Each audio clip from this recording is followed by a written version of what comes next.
Hello guys, welcome all of you to this 12th CBSC Macroeconomics lecture series और आज हम next chapter की ओर बढ़ रहे हैं which is short run equilibrium output. Okay तो पिछले चैप्टर में किया वैसे ही ये चैप्टर में भी करेंगे. हेडिंग के साथ ही शुरुआत करते हैं. हेडिंग का ही मीनिंग समझते हैं. तो हेडिंग को पहले थोड़ा तोड़ के देखते हैं. शॉर्ट रन, ठीक है, शॉर्ट रन इक्विलिब्रियम आउटपुट अपने चैप्टर का नाम. तो पहले देख लेते हैं शॉर्ट रन का मीनिंग क्या है, फिर देखेंगे इक्विलिब्रियम आउटपुट क्या है. तो दोस्तों अभी हम ये जो चैप्टर पढ़ने जा रहे हैं ये है केन्शियन इकोनॉमिक्स का हिस्सा. ठीक है, ये है केन्शियन इकोनॉमिक्स. अभी केन्शियन इकोनॉमिक्स क्यों कहा जाता है इसे, क्योंकि इसकी खोज या फिर स्टडी बोलो ये की थी जॉन केन्स ने. ठीक है, ये एक बहुत बड़े ब्रिटिश इकोनॉमिस्ट थे और इन्होंने ये जो भी अभी थ्योरीज हम ये चैप्टर में पढ़ेंगे उनका इन्वेंशन या उनकी स्टडी डिटेल में की थी और वर्ल्ड के सामने इन्होंने ये थ्योरीज पेश की थी.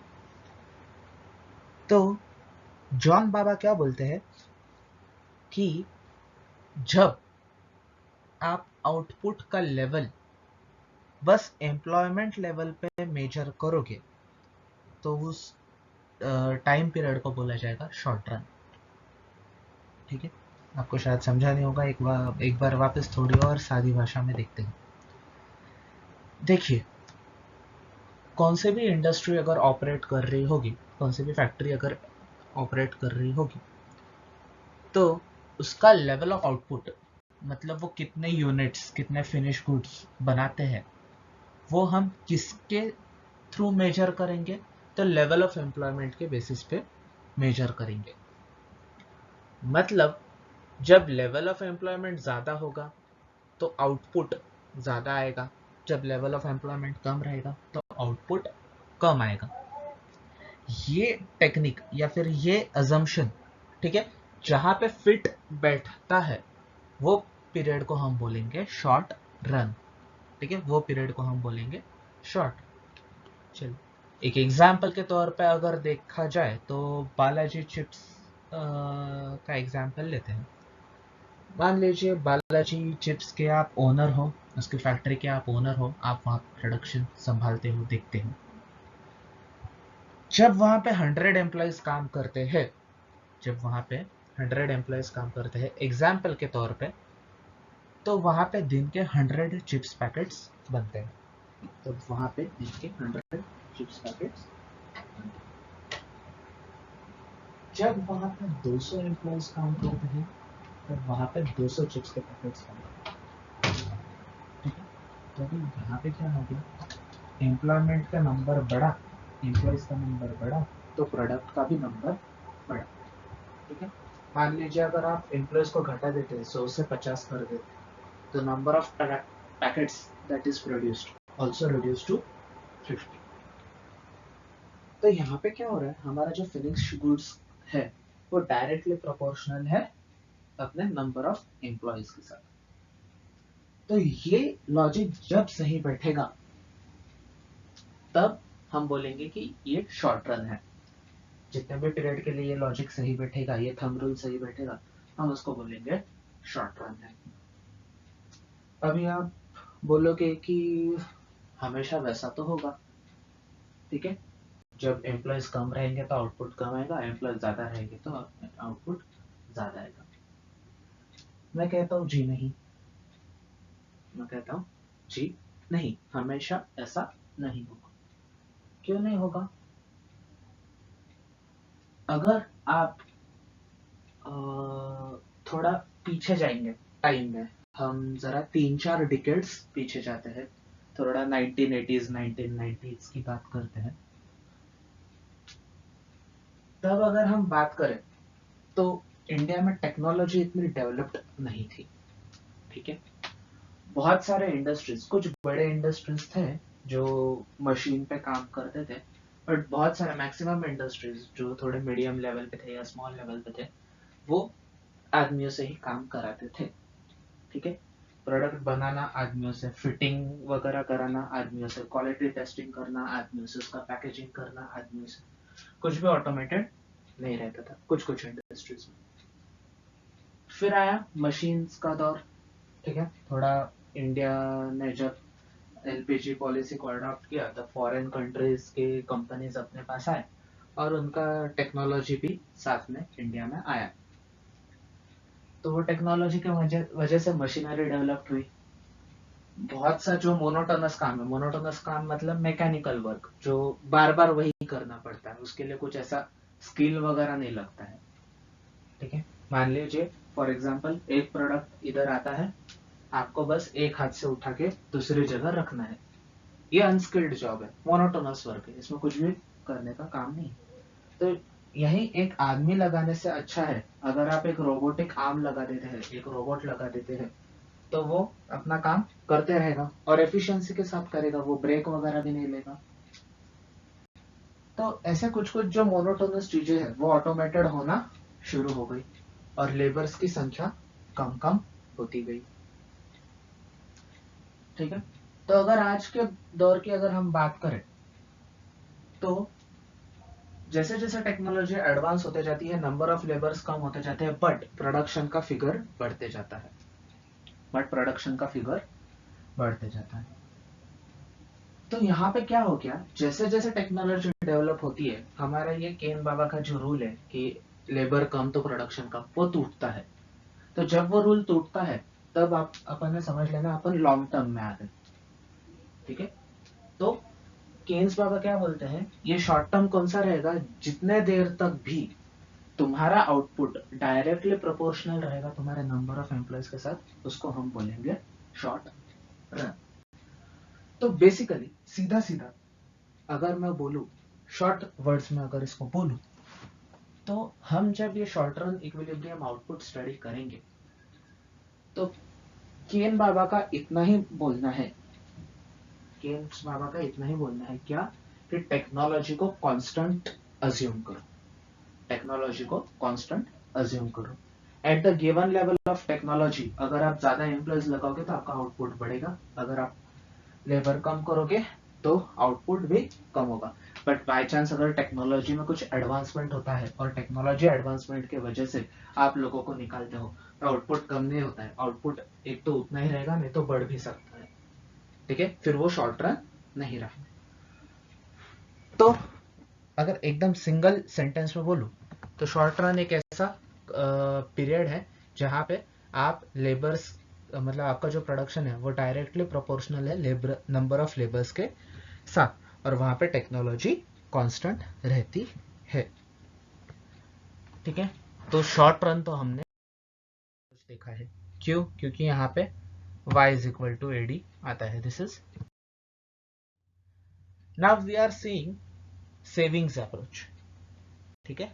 सेविंग्स अप्रोच हमने पिछले चैप्टर में स्टडी किया था, y is equal to C plus S. मैंने आपको बताया था, देखो जब भी इनकम आता है आपके पास, आप उसका दो ही इम्प्लीकेशन कर सकते हो, एक तो उसका खर्चा कर दोगे, उसको खर्च दोगे, या फिर उसको सेविंग्स में डालोगे फ्यूचर यूज के लिए, ठीक है।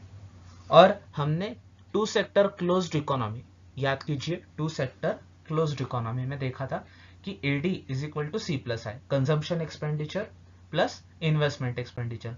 कंजम्पशन एक्सपेंडिचर हाउस होल्ड वाले लोग करते हैं जो एंड कंज्यूमर रहते हैं, और इन्वेस्टमेंट एक्सपेंडिचर बिजनेसमैन लोग करते हैं, प्रोड्यूसर लोग करते हैं, ठीक है। इक्विलिब्रियम में हमने देखा कि y is equal to AD, पिछले स्लाइड में देखा ना अपन ने, y is equal to AD.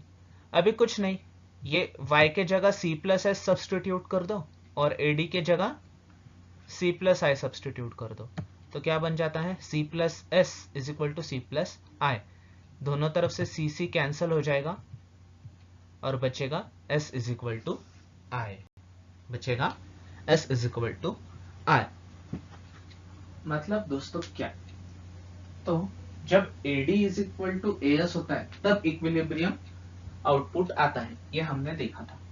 But ये स्लाइड में हमने क्या प्रूव किया कि जब सेविंग्स, मतलब पूरे इकोनॉमी के लोगों की सेविंग्स जब इक्वल होती है, किससे इक्वल होती है? Investment expenditure. इन्वेस्टमेंट एक्सपेंडिचर क्या है? जो बिजनेसमैन अपने बिजनेस में एक्सपेंसेस करता है वो उसके इक्वल होती है, तभी भी इक्विलिब्रियम आउटपुट अचीव हो सकता है, तभी भी इक्विलिब्रियम आउटपुट अचीव हो सकता है। चलिए, ये concept AD is equal to AS clear करवाने के लिए आपको एक एग्जांपल देता हूँ। आपको एक खुद को एक प्रोड्यूसर बोल के इमेजिन करना है। आपको खुद को एक प्रोड्यूसर बोल के इमेजिन करना है। आप आपके फेवरेट प्रोडक्ट मन में पकड़ लो कोई भी, आप उसके मैन्युफैक्चरर हो। मान लो आप बहुत ही होशियार हो और आपका प्रोडक्ट लोग कितना परचेस करेंगे, कितने क्वांटिटी में परचेस करेंगे, इसका जो भी एस्टिमेट है वो आपने पहले से लगा लिया और एकदम बराबर लगा दिया। इसका एस्टिमेट आपने पहले से लगा दिया और एकदम बराबर लगा दिया। तो मान लो जो भी आपका गुड्स है उसके 100 क्वांटिटी लोग परचेस करेंगे, ऐसा आपका एस्टिमेट है और हुआ भी वैसा ही। मतलब क्या, इकोनॉमी के सारे लोग सोच रहे भी ये थे, मतलब टोटल मिला के सब लोग 100 यूनिट्स परचेस करने का ही सोच रहे थे।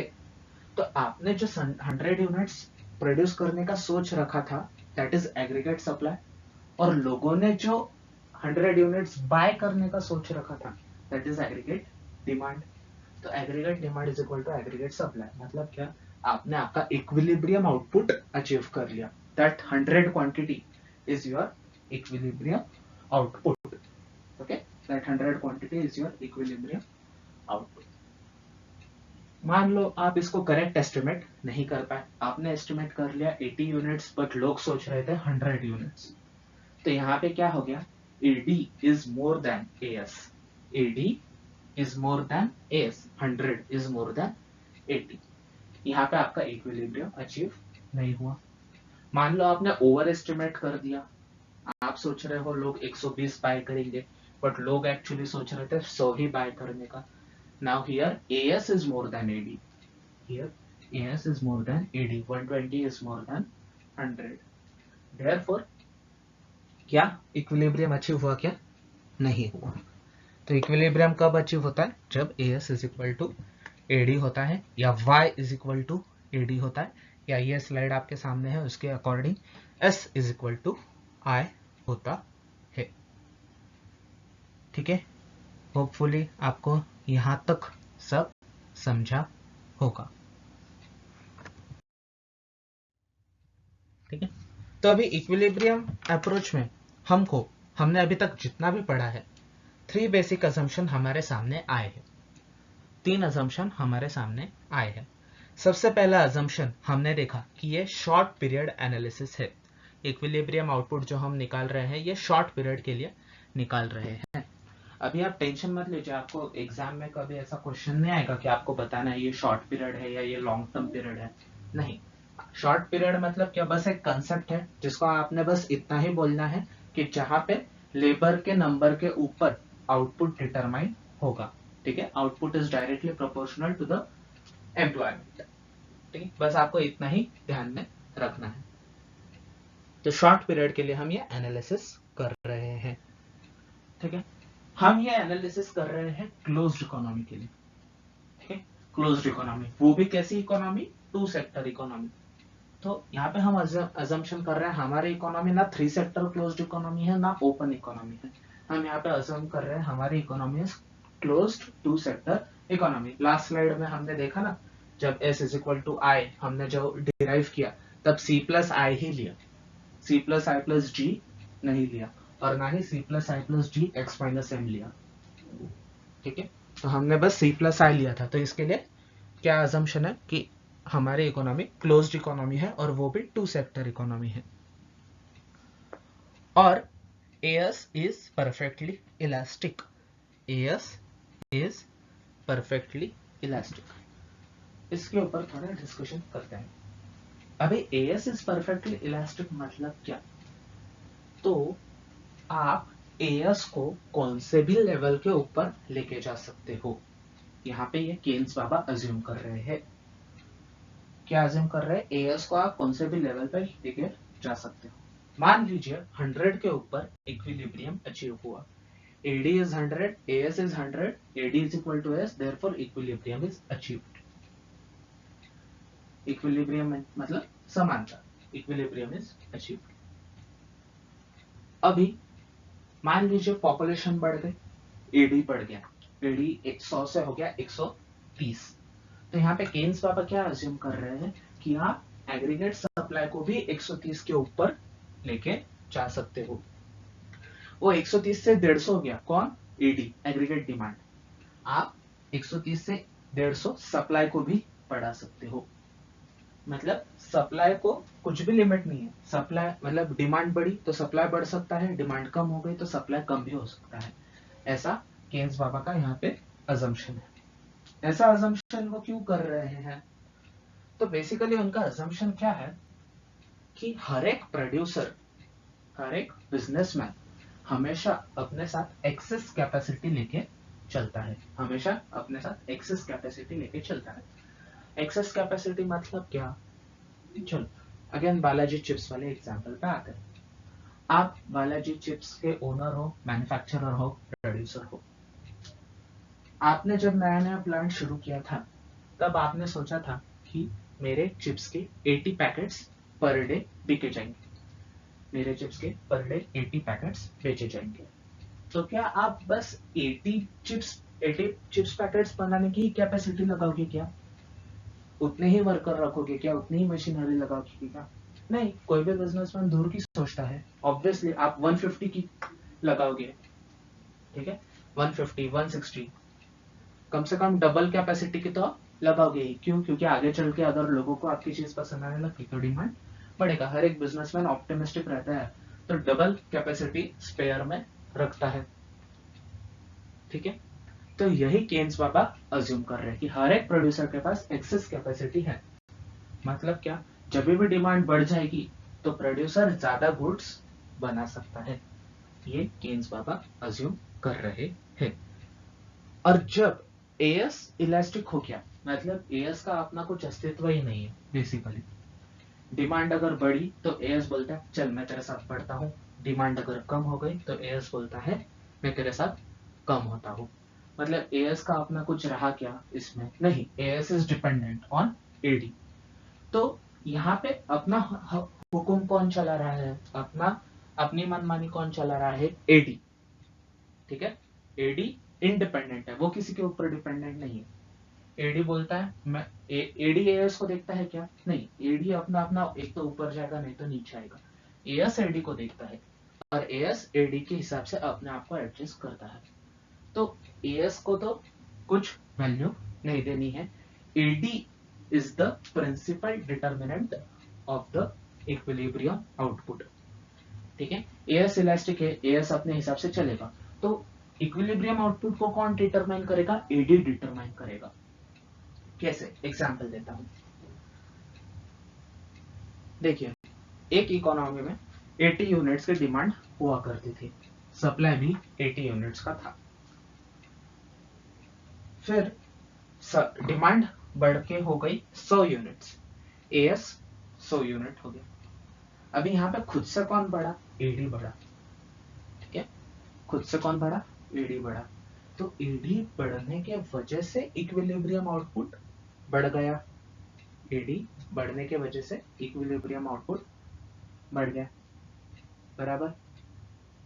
मतलब एडी 100 हुआ तो एएस को भी 100 होना पड़ा, और एएस 100 है मतलब टोटल जीडीपी 100 हो गया, आउटपुट 100 हो गया। तो ये चूज किसने किया? ये डिसाइड किसने किया? एडी ने डिसाइड किया। Therefore, AD is the principal component of equilibrium. All of you are clear on this. Now determination of equilibrium output, ठीक है। इक्विलिब्रियम आउटपुट कैसे डिफाइन करना है या कैसे ढूंढना है, दिस इज प्रैक्टिकल पार्ट। इसके ऊपर आपको क्वेश्चंस भी आ सकते हैं, ध्यान से देखिएगा। सबसे पहले हम अप्रोच लेते हैं AS is equal to AD वाला approach. AS is equal to AD वाला अप्रोच हमने पहले देख लिया। केन्स बाबा अज्यूम करते हैं कि AS is perfectly elastic, therefore AD is the principal determinant of GDP. AD and GDP are positively related. Obviously demand बढ़ी तो सप्लाई बढ़ेगा, सप्लाई बढ़ा मतलब GDP बढ़ा, डिमांड कम हो गई मतलब सप्लाई कम हो जाएगा, सप्लाई कम हुआ मतलब GDP कम हुआ। तो these are directly related. AD बढ़ा, GDP बढ़ा, AD कम हुआ, GDP कम हुआ। Okay, now let's move on to tabular representation. अभी ये टेबल को ध्यान से देखिए और वीडियो को पॉज करके आप आपके बुक्स में इसको नोट भी कर सकते हैं। टेबल के कॉलम देखिए, y is equal to AS। y मतलब क्या? इनकम। इनकम और एग्रीगेट सप्लाई दोनों सेम है इक्विलिब्रियम पे, हमने ये पहले ही देख लिया। Then this is consumption expenditure, this is change in consumption expenditure. Last chapter अगर आपने ध्यान से किया होगा तो आपको समझेगा। This is change in income, this is investment expenditure, आय बिजनेसमैन का खर्चा, and this is aggregate demand. C plus I is equal to AD, aggregate demand. ठीक है, इन 20 हुआ, 40 हुआ, 60 हुआ एंड सो ऑन, 20 से बढ़ रहा है। एक्सपेंडिचर 20 है, 30 है, 40 है, 50 है, 60 है, ये 10 से बढ़ रहा है। Change in expenditure, consumption expenditure is 10, change in income is 20, investment expenditure मतलब आय is throughout 10। This is imaginary figure, ये कहाँ से डिराइव नहीं हुआ है, हमेशा कॉन्स्टेंटली इसको 10 अज्यूम किया गया है। And this is C plus I, तो 20 plus 10 is equal to 30, 30 plus 10 is equal to 40, 40 plus 10 is equal to 50 and so on. ठीक है, तो ये टेबल को हम एनालाइज करते हैं। सबसे पहले हम C का बिहेवियर देखते हैं। देखिए यहाँ पे इनकम 0 है, स्टिल 20 का खर्चा है, ऑटोनॉमस एक्सपेंडिचर। पिछले चैप्टर में हमने इसको स्टडी किया था। अगर आपको अभी क्लियर नहीं होगा तो एक बार पिछला वीडियो वापस देख लीजिए, थोड़ा स्पीड बढ़ा के देख लीजिए, ज़्यादा बड़ा नहीं है, 20 मिनट का वीडियो है, फटाफट हो जाएगा और आप यहाँ पे वापस कंटिन्यू कर सकते हैं। तो दिस इज ऑटोनॉमस एक्सपेंडिचर। भले ही आपका इनकम 0 रहे बट आपको सर्वाइवल के लिए कुछ ना कुछ खर्चा करना पड़ता है। Therefore C bar is 20, C bar is 20। ठीक है, MPC के फॉर्मूला में देखा था, देखो C बार। अभी जब y 20 से बढ़ रहा है, हमारा C 10 से बढ़ रहा है। देखिए चेंज इन C इज 10। तो यहाँ पे MPC क्या हो गया? MPC is change in consumption divided by change in income. ठीक है, change in consumption divided by change in income, 10 divided by 20। Therefore हमारा MPC यहाँ पे आ गया 0.5, MPC आ गया 0.5। ओके, तो इतने अपने ये टेबल के रिलेटेड ऑब्जर्वेशंस थे। अभी हम इसके ऊपर आते हैं कि हमारा I कांस्टेंट क्यों है, I कांस्टेंट क्यों है। तो दोस्तों इसके पीछे भी एक अजम्पशन है, इसके पीछे भी एक अजम्पशन है। दुनिया में दो तरह के इन्वेस्टमेंट एक्सपेंडिचर रहते हैं, दुनिया में दो तरीके इन्वेस्टमेंट एक्सपेंडिचर रहते हैं। एक है ऑटोनॉमस इन्वेस्टमेंट एक्सपेंडिचर, जैसे ऑटोनॉमस कंजम्पशन था वैसे ऑटोनॉमस इन्वेस्टमेंट एक्सपेंडिचर, और दूसरा है induced investment, induced investment expenditure. अभी ऑटोनॉमस मतलब क्या कि इनकम चाहे कुछ भी हो, इनकम चाहे कुछ भी हो, ये सेविंग्स का एक्सपेंडिचर हमेशा रहेगा, ये सेविंग्स लोग करेंगे। और इंड्यूस्ड इन्वेस्टमेंट मतलब क्या? It is dependent on income.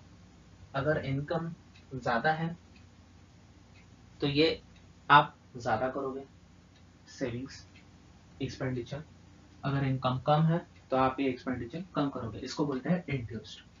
ठीक है, तो एक है ऑटोनॉमस, दूसरा है इंड्यूस्ड।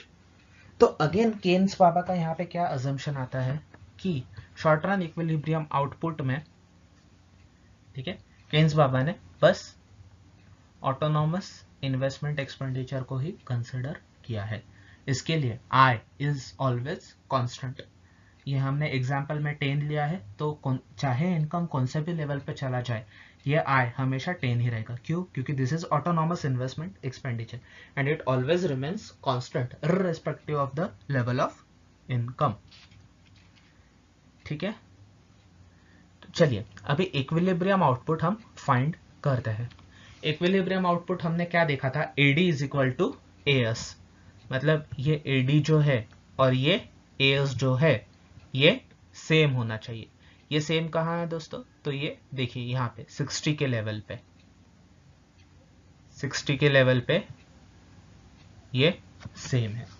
तो ये टेबल से हमको क्लियर है कि 60 लेवल पे ऊपर, मतलब जब 60 का आउटपुट आ जाता है या फिर 60 रुपीज का आउटपुट आ जाता है, तो that is our equilibrium output, क्योंकि वहां पे डिमांड भी 60 की है और सप्लाई भी 60 का है। बाकी सब जगह इक्विलिब्रियम अचीव नहीं होता है।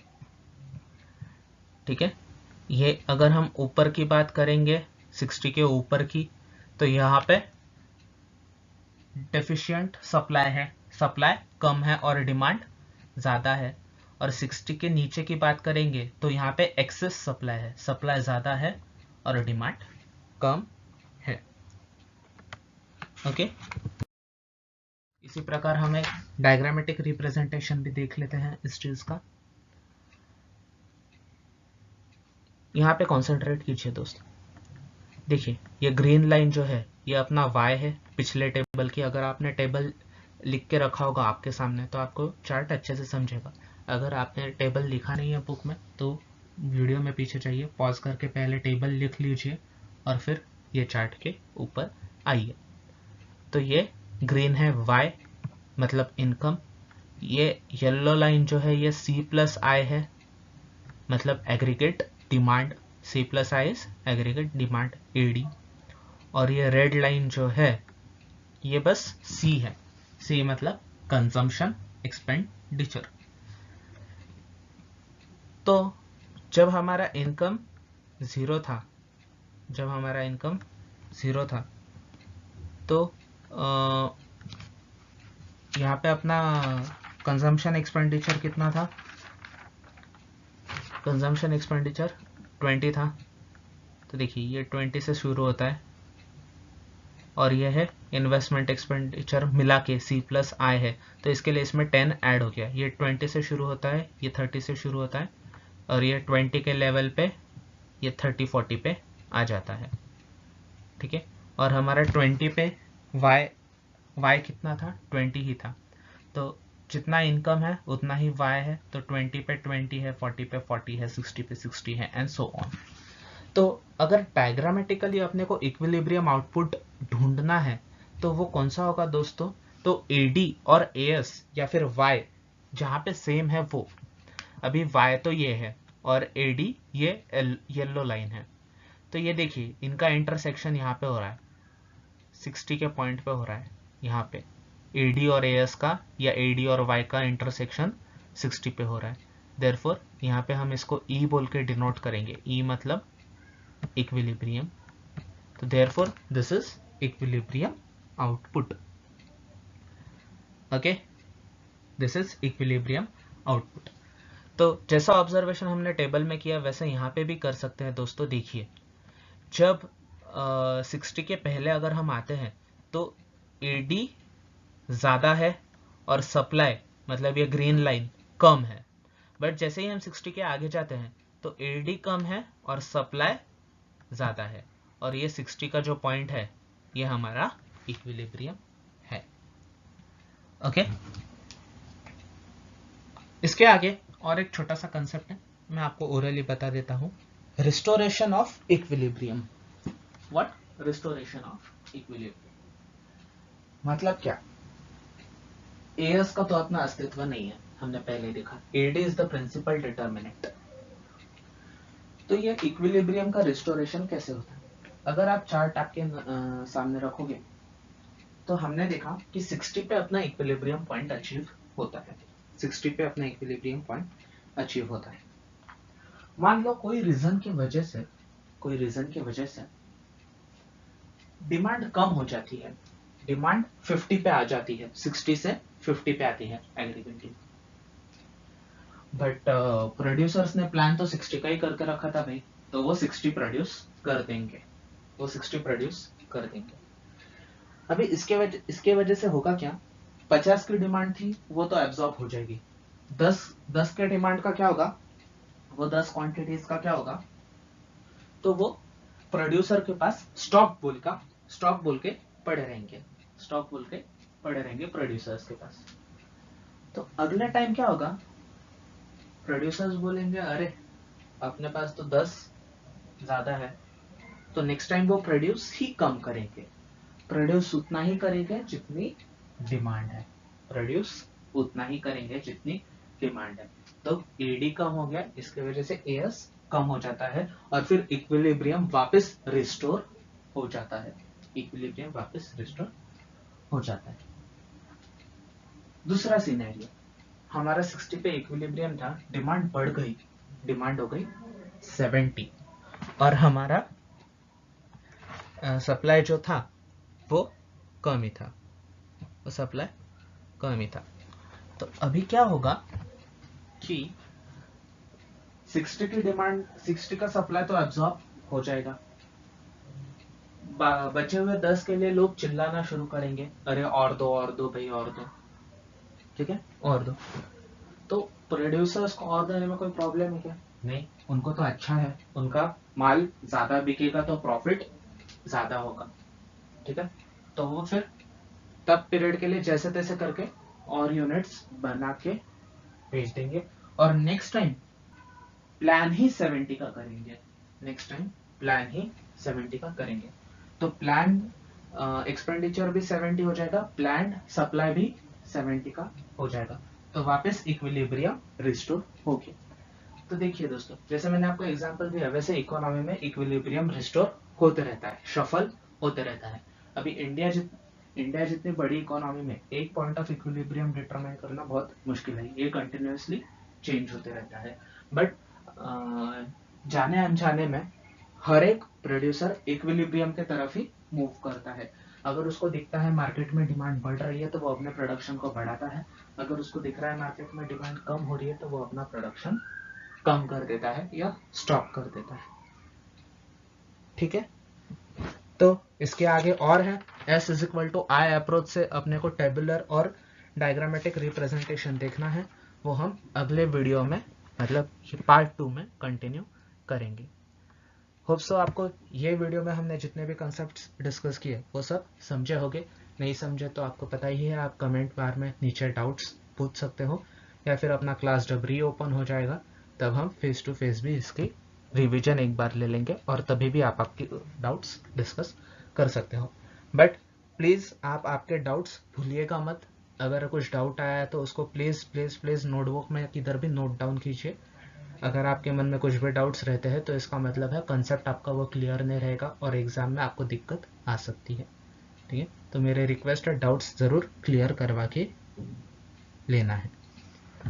Okay, thank you, will meet you in the next video, that is part 2.